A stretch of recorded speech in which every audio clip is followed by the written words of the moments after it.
आम्ही भारताचे लोक भारताचे एक सार्वभौम समाजवादी धर्मनिरपेक्ष लोकशाही गणराज्य घडवण्याचा व त्याच्या सर्व नागरिकास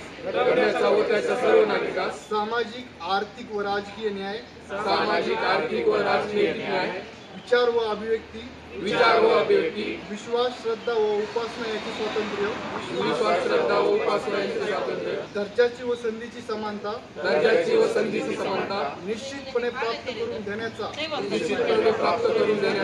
आणि त्या सर्वांमध्ये व्यक्तीची प्रतिष्ठा व राष्ट्राची एकता आणि एकात्मता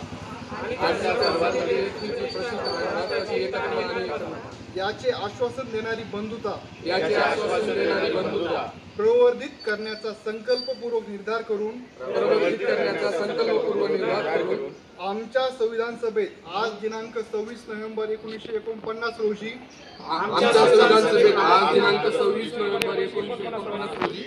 याद्वारे हे संविधान अंगीकृत आणि अधिनियमित करून स्वतः प्रत अर्पण करत आहोत।